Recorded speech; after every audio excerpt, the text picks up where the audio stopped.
Saya diminta untuk membuka suasana sebelum Pak Bupati Pak Dedi hadir di tengah kita.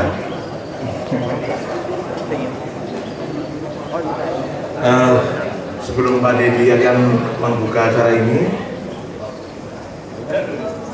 saya akan meminta izin untuk mendendangkan sebuah lagu yang berjudul Gusti Allah yang Maha Dalam.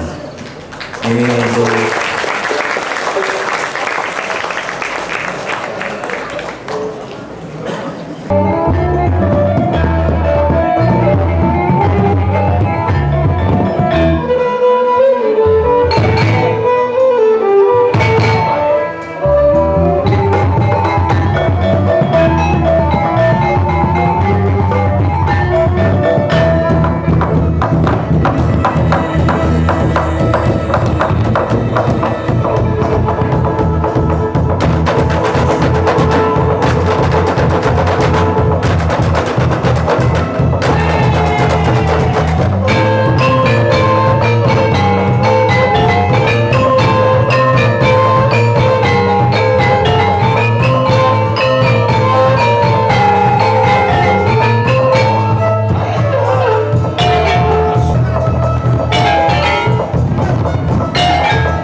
keindahan yang kau cipta.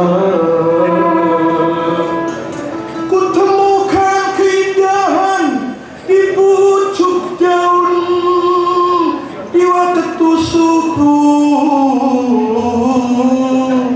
Ku temukan keindahan ketika si bayi lahir dari rahim, tersenyum menangis menatap nanti azani. Tapi keindahan kan sejati, namun di Allah, namun di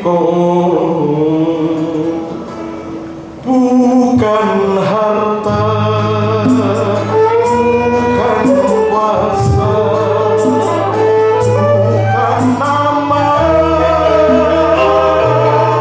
yang dicari, nanging ridho saking di Allah Ang Maha Rahman Ar-Rahman.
itu iki. Turun.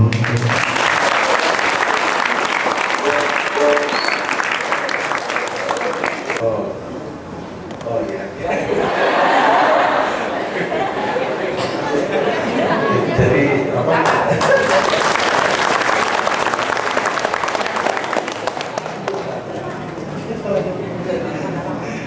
Ya,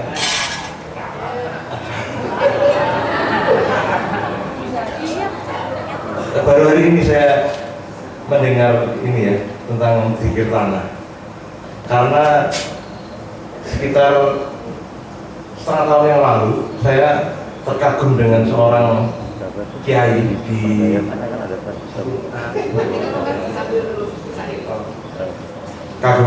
dari gunung namanya Gus AA, barangkali ada yang mengetahui. Yang dilakukan oleh Gus AA itu cukup membuat saya tersadar bahwa beliau itu meminta santri-santrinya itu untuk merawat sebuah gunung dengan 5 lembah di daerah Jawa Timur ya. Dan yang dilakukan itu sederhana. Oleh santri-santrinya dia membuat puskesmas kecil di seluruh desa. Kemudian dengan tusuk jarum dan pengobatan sederhana, orang desa itu ketika flu atau sakit apa datang ke puskesmas pesantren itu, membayarnya hanya membawa biji-bijian. Membawa biji-bijian apa saja, dari mulai nangka, mangga. Ketika diobati, mereka hanya membayar biji-bijian misalkan 5. Karena beberapa puskesmas yang dibuat oleh pesantren ini banyak, akhirnya masyarakat di daerah Jawa Timur, saya lupa namanya di gunung apa itu setiap hari kerjanya ngumpulin biji-bijian.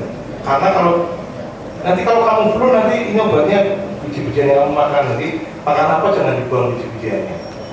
Apa yang dilakukan Gus AA itu kemudian membuat pemerintah menyerahkan satu gunung dan 5 lembah untuk diurusi oleh kiai yang namanya Gus AA dengan pesantrennya di Lumajang, saya lupa ya sana itu. Dan ketika saya berdialog dengan beliau lewat telepon, dia cuma bilang, saya ingin mengurusi sesuatu yang tersisa, Mas, dari kehancuran yang ada alam di seluruh dunia ini, termasuk Indonesia dan Jawa. Itu menurut saya itu orang yang zikir pribadinya kuat, tapi zikir sosialnya kuat. Ya, artinya banyak orang yang zikir pribadinya bagus untuk dirinya, tetangganya, untuk keluarganya, tapi ketika untuk orang banyak dia tidak melakukan penghormatan pada zikir tanah, zikir air. Makanya ketika Pak Dedi zikir tanah atau zikir air, saya kaget gitu, karena saya baru menemukan pandangan ini hari ini. Padahal saya sangat lama sekali menghargai makhluk yang namanya air itu. Setiap hari saya itu takut sekali, misalkan lihat tanah, lihat air, api itu saya berdialog untuk maaf ya kalau saya salah dan sebagainya. Karena saya percaya dengan agama saya, bahwa Islam menganggap seluruh tumbuhan, api dan sebagainya itu makhluk berpikir seperti itu. Jadi gagasan-gagasan seperti itulah yang kemudian saya terapkan di kesenian grup saya ini. Kemudian kita membuat grup wayang suket, grup wayang air, wayang api, wayang tanah. Karena sebenarnya grup kesenian kami itu hanya ingin melakukan semacam sebuah dialog dengan seluruh masyarakat, bahwa kesenian itu tidak berdiri sendiri dan kesenian tidak terpisah dari kehidupan. Untuk apa membuat kesenian kalau kemudian tidak ada gunanya untuk kehidupan? Untuk apa bergembira ria tapi sementara kita tidak bisa menyentuh apa-apa, membantu apa-apa kepada kehidupan banyak. Saya pikir dari sini itu. Dilanjutkan lagi, berzikir lagi silahkan. Tepuk tangan.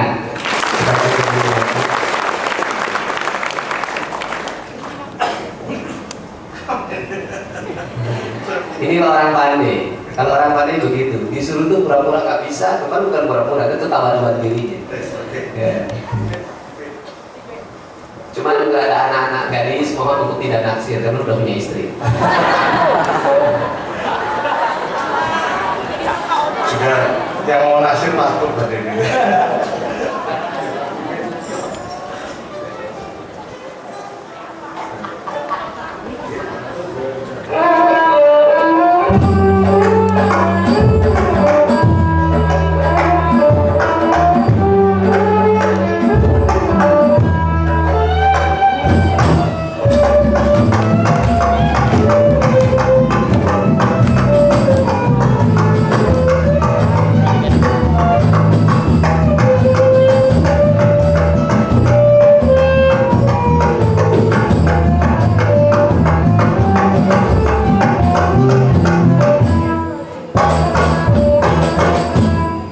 Kalau aku makan teringat engkau, kalau aku minum teringat engkau, teringat engkau, kau cipta dunia.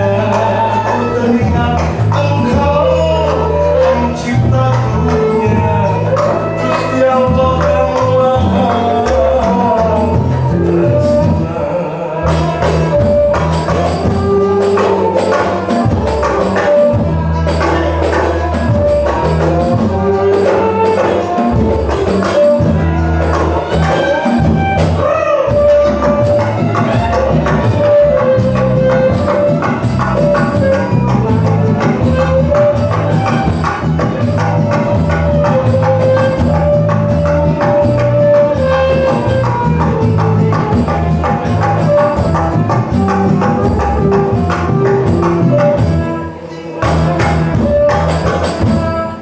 Kalaulah malam kulihat bulan, kalaulah malam kulihat bintang, teringat engkau, kau cipta dunia.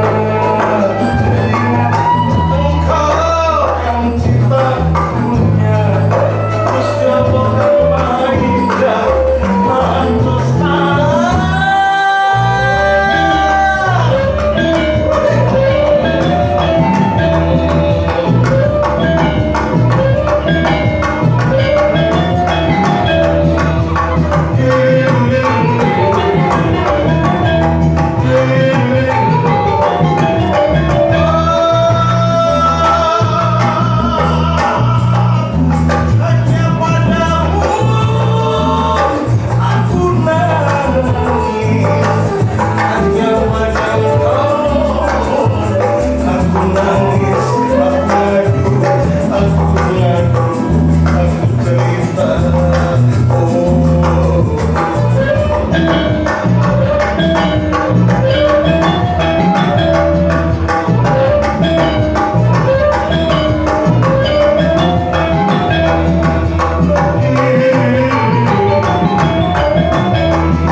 Dari tulis dulu sing apik, dari kanca-kanca sing apik, bupati sing baik, presiden sing baik, camat.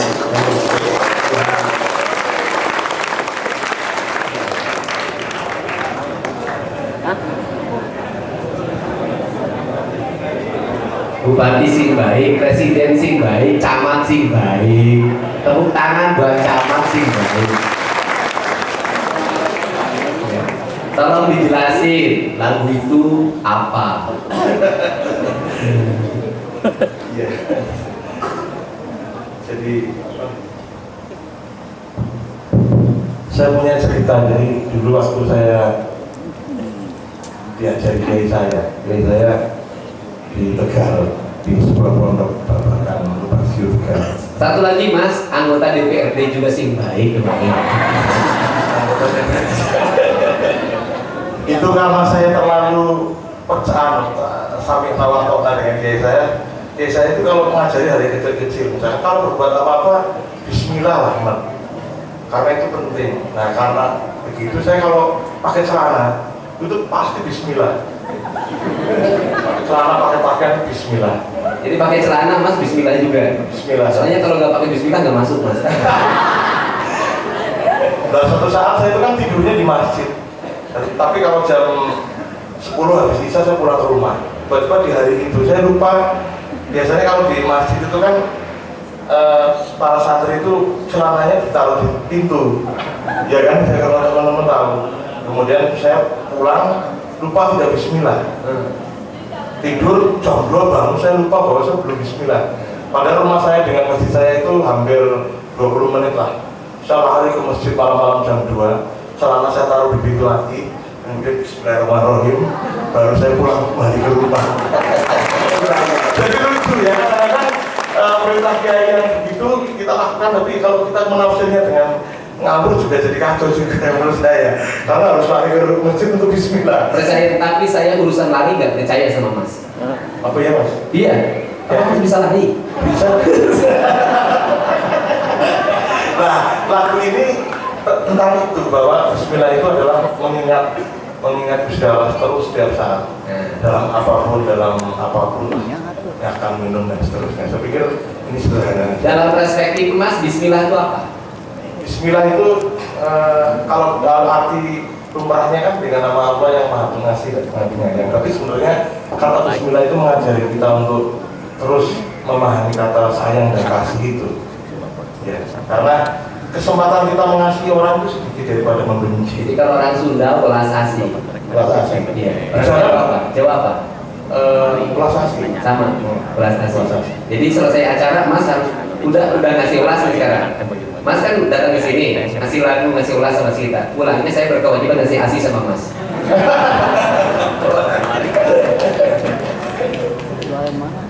Jadi ya udah, belum selesai Mas. Jadi perspektif bismillah itu yang paling esensi menurut Mas Slamet adalah bagaimana kita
simbokmu sakit mata kembang seret. Mas, jangan simbol. Di Sunda nggak ada simbol. Sini nih.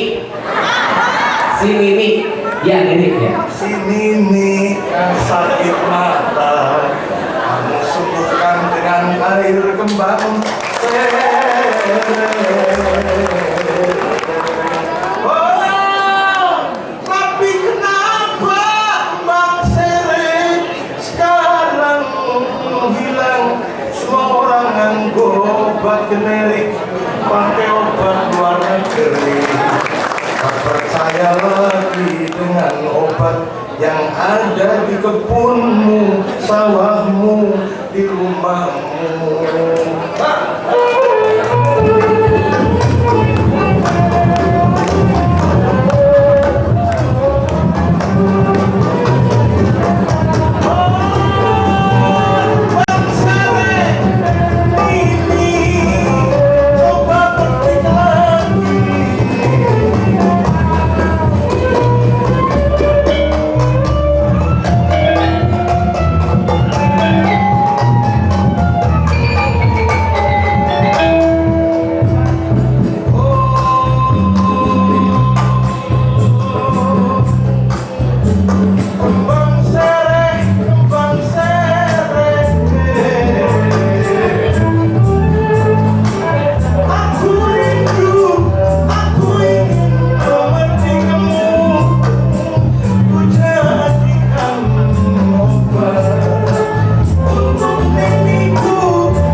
kesepian, hanya tukang arit yang meminum dan mereka sehat.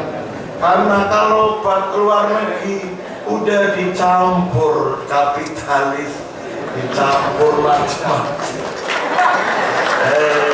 dicampur sama setengah Yahudi. Bang Sereh obatku. Undangan buat Bang Sereh. Jadi Pak Bupati yang biasa ya, bisa disindir. menyindir. Saya jangankan disindir, saya di SMS biasa nggak pernah marah saya. Oh iya, nggak maksudnya Bupati selain Purwakarta. Oh iya sini apa-apa, nggak akan dikurangi honor kok.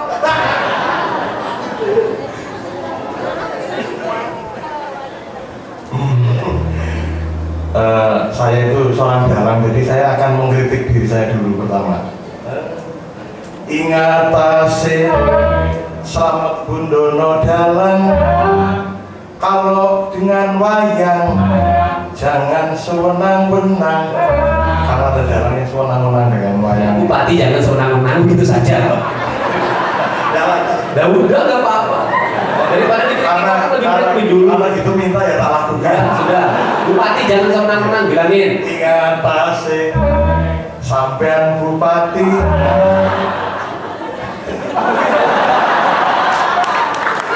Sama harta rakyat, jangan korupsi. Itu kalau Bupati. Mas, aku ini nggak mau korupsi, tapi rakyat yang mintanya tiap hari ngantri itu masalahnya. Nomor plat ini nggak ada. Pak Samad juga kiri. Emang nggak ada korupsi mas? Nggak ada, anggarannya nggak ada. Ya, ya paling nggak aku sama kepala desa itu aja. Ingat tasik, sampean camat, aja nganti yang korupsi dipecat. Camat ada lurah, ada lurah. Lurah nggak ada. Lurah sih. Nggak ada. Ingat tasik, sampean lurah.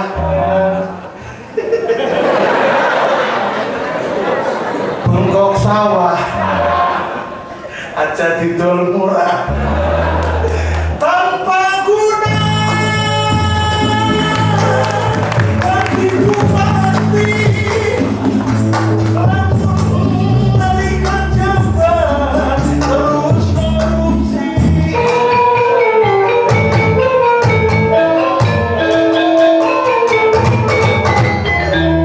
Mahasiswa ada nggak? Ingat tasnya, kamu mahasiswa sama dosen, jangan jatuh cinta.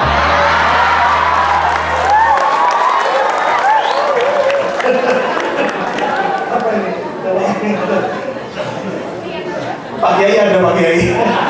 Ingat tasnya, jenengan Kiai harus hati-hati didik santri tanpa guna bagi mahasiswa karo dosennya yang kali jatuh cinta.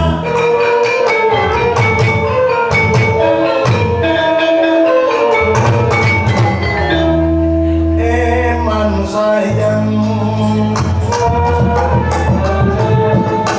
eman sayang,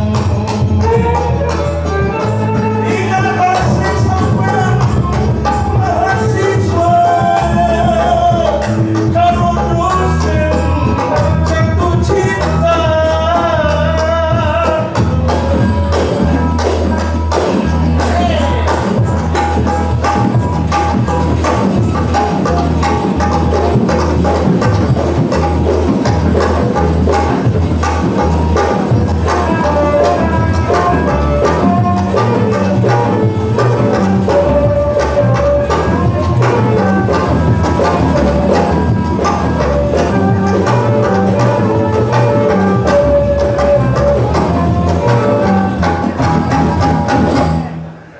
Ya tepuk tangan. Jadi Assalamualaikum warahmatullahi wabarakatuh.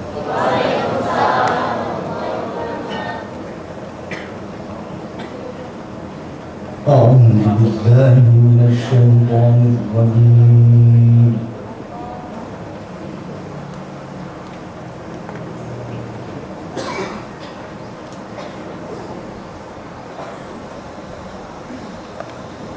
بسم الله الرحمن الرحيم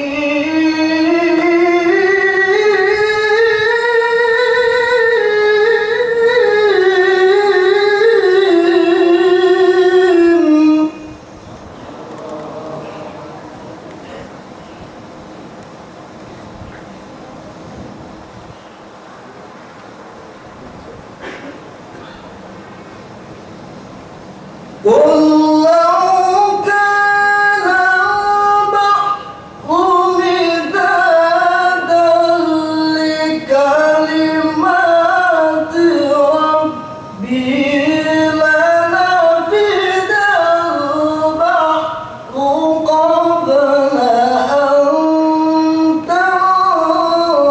تنفد كلمات ربي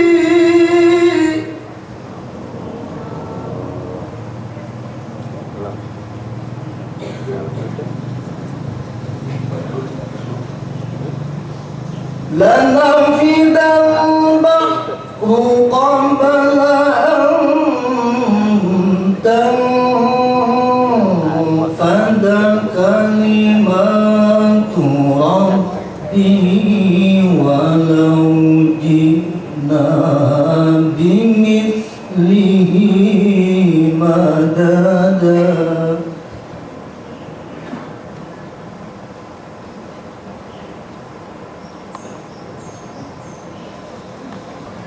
Salam.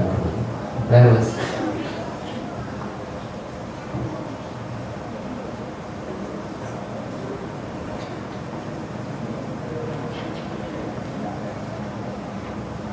Saya ini pengantar terakhir dari saya dan setelah melanjutkan kita sudah mendengar ayat itu dan nanti akan ditafsirkan dalam bentuk tafsir lagu. Dan prinsipnya apa yang diambil oleh saya adalah seluruh kebijakan itu adalah penghambaan, seluruh karya pembangunan itu adalah untuk bertafakur dan bersujud pada Allah. Maka seluruh yang dihasilkan oleh pemerintah itu harus membuat masyarakat tenang melihatnya, nyaman melihatnya, dan semuanya terarah pada tasbih yang sebenarnya. Apapun bentuk warnanya, apapun bentuk bangunannya, apapun dia, semuanya harus terarah pada sebuah bentuk masyarakat Purwakarta yang beradab pada suatu saat. Dan ini bukanlah akhir, ini adalah proses perjalanan yang masih sangat panjang. Terima kasih, Dikjaya Purwakarta. Assalamualaikum warahmatullahi wabarakatuh. Lagu terakhir Mas, selamat tidur. Nikmat Allah itu begitu banyak, tak bisa dihitung manusia. Dari air angin sampai tanah, nafas kita hidup setiap hari. Nikmat Allah begitu sumber menjaga, tanpa bisa hitung.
cerita Ashabul Kahfi ketika sekelompok pemuda sudah tidak tahan lagi melihat situasi negara, situasi masyarakat, kemudian mereka memutuskan untuk tidur di dalam gua selama 309 tahun.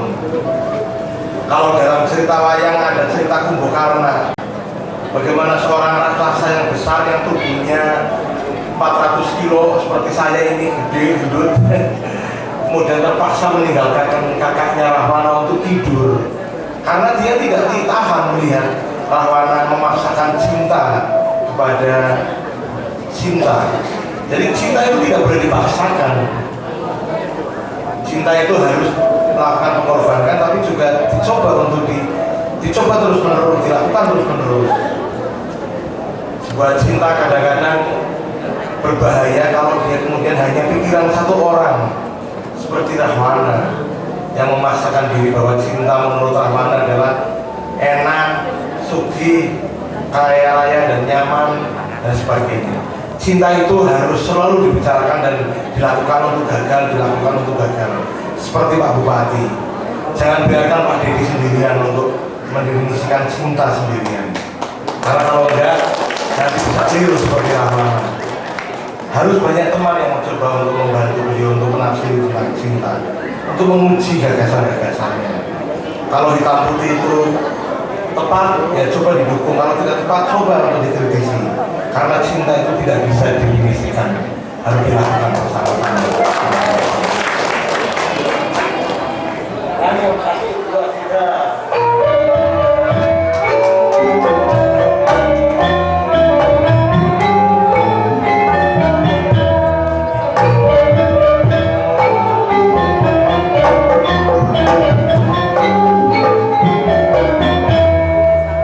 Aku ingat Ashabul Kahfi, orang-orang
Kemudian Arjuna mencoba berbohong bahwa belum pernah punya istri. Ketika ditanya, Arjuna, apakah kamu sudah punya istri? Belum, katanya. Ini juga cinta tapi dibohong. Mencoba merayu lawan Sri Kandi, akhirnya Sri Kandi percaya. Kemudian dua orang ini mencoba menjadi kekasihnya. Tapi dalam perjalanannya Arjuna sering mencoba menafsir cinta itu tercecer di jalan. Cinta di tikungan waktu, cinta yang di pasar-pasar, kadang-kadang mencoba untuk membohongi para perempuan. Atas nama cinta kadang orang ngampleni manusia. Atas nama cinta kepada agama Tuhan kadang-kadang memukuli orang, mabuk di jalan. Itu juga bukan cinta. Itu cinta yang menjadi sebuah institusi. Mulane saat ini hayulah mencoba membantu Pak Dedi supaya cintanya tidak tunggal memahami Purwakarta, tapi dari kiai muncul pikiran cinta, dari ketua becak muncul dukungan cinta, dari para budayawan muncul, dari mahasiswa cinta itu apa kalau kamu what is love, tahu nggak? What is love? Love adalah berupa ping-ping, berupa ping-ping terus. Mahasiswa juga, Pak Bupati, cinta buat saya itu adalah bagaimana sekolah benar, ya boleh, pendidikan bagus, kurikulum kita sehat, misalkan begitu. Dari para santri mengusulkan cinta itu adalah ketika kita bisa mengenal tanda-tanda kebesaran Allah. Tukang becak, Pak, yang cinta itu yang penting saya punya kesempatan untuk bekerja aman, tidak diganggu siapapun. Dari supir taksi, ya yang penting bensinnya orang muda. Karena kalau bensinnya muda berarti orang cinta maning di negara ini. Seluruh orang-orang mengusulkan tentang cinta pada Bupati. Nanti seluruh cinta itu menjadi satu, dan kemudian Purwakarta tidak ditinggal oleh Ashabul Kahfi, orang-orang yang pergi meninggalkan Purwakarta karena obat melihat negeri Indonesia yang hancur. Jangan sampai Ashabul Kahfi lagi hadir di negeri ini. Tapi kalau hadir, ya memang itulah orang-orang yang dicintai Allah untuk bersembunyi di gua selama 309 tahun dan lahir kembali. Siro lupa.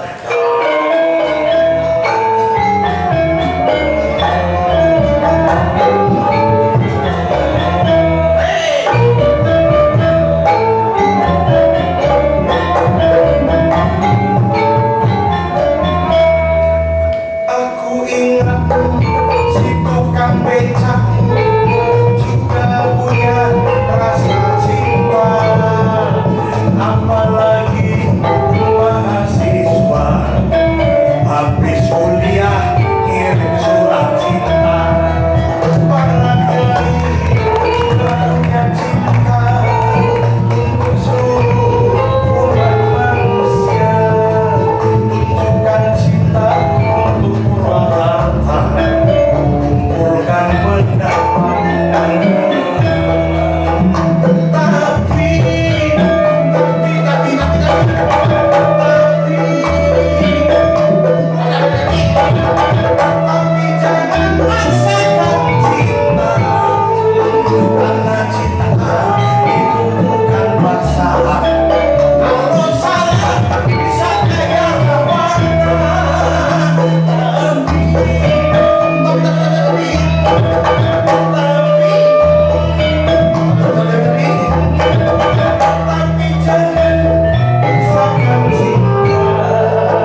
cinta, cinta, cinta. Tolong jangan jual belikan cinta. Sebenarnya kata yang paling penting di tulisan di belakang ini adalah cinta dan adat. Paling penting itu. Artinya sebenarnya cinta itu puncaknya adalah membangun itu adat. Estetika, etika, estetika itu adat. Nilai, sistem nilai. Jadi kalau anak mahasiswa mendatangi perempuan kemudian tidak pakai adat, main peluk, main geret, itu nggak cinta. Itu namanya. Jadi cirinya itu, cinta itu ada hubungannya dengan adat. Nah, Pak Deddy itu ingin membangun Purwakarta untuk mencoba mencari setetes cinta untuk membangun sesuatu yang punya adat. Gitu. Punya adat itu pengertiannya luas sekali ya. Seperti tadi misalkan bagaimana obat-obat luar negeri mengerui kita dengan alat-alat yang mahal, sementara kita punya obat-obat tradisi yang sebenarnya bisa kita peroleh dengan mudah misalkan gitu. Bayangkan kalau misalkan konsep cinta dengan peradaban di Purwakarta dilakukan betul, bagaimana kemudian misalnya Pak Deddy dengan pemerintahnya mencoba membantu berapa ratus penjual-penjual jamu gendong seluruh Purwakarta. Ya, mereka diajari kebersihannya, kemudian di warung-warung tertentu ada orang jual jamu pagi-pagi dan dengan mudahnya orang mampir Purwokerto bisa kunir dari mobil atau kemudian dengan gampang kita mengakses itu di jalan-jalan. Seperti misalkan kalau di Malang itu kita bisa mengakses pohon apel itu dimanapun dengan gampang. Artinya bagaimana image Kota Batu Malang diciptakan sebagai image apel. Ya, ini kan itu satu titik aja misalkan membangun cinta dengan peradaban, misalkan mensupport penjual-penjual jamu gendong dan itu berorganisme. Purwakarta akan menjadi suatu yang sangat beradat. Itu baru satu titik namanya kesehatan misalkan dengan belum yang lain misalkan penataan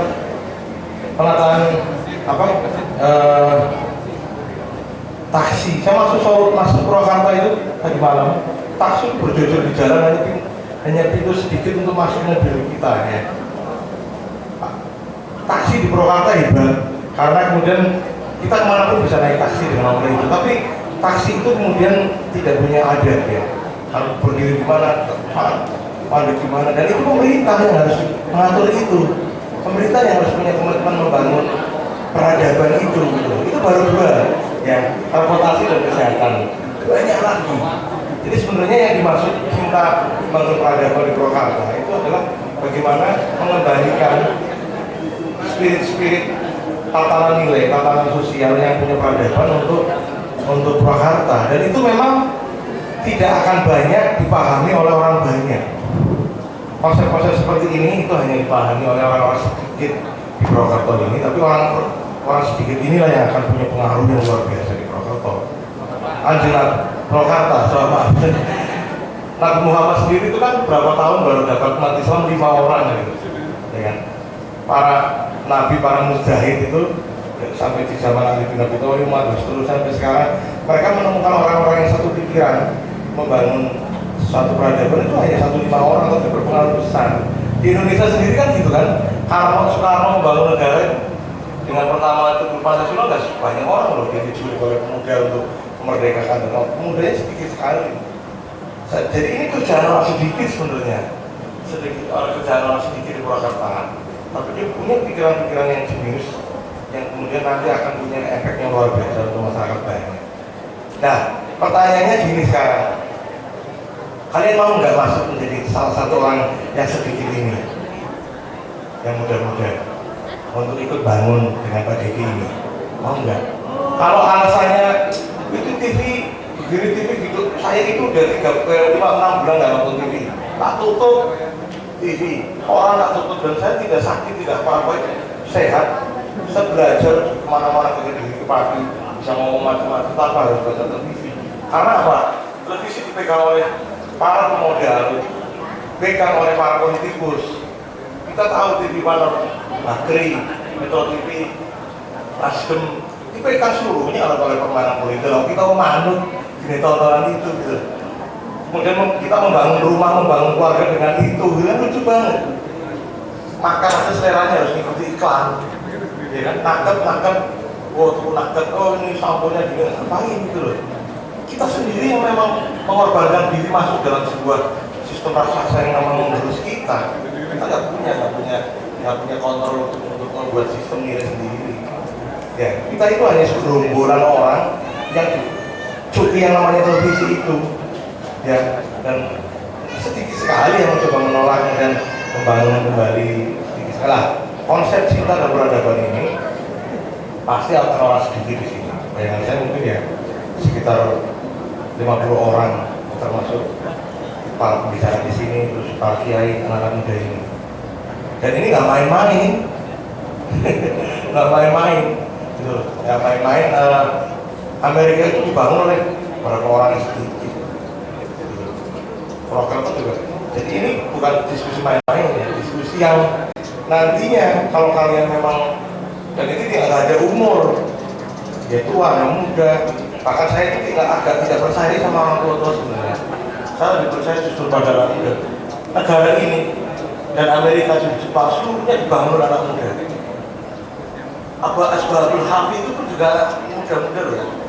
Memutuskan meninggalkan raja siapa masuk ke gua itu. Seluruh pergerakan pertumbuhan di sebuah daerah negeri itu adalah anak muda-muda. Sebenarnya saya malu kalau saya jadi kalian.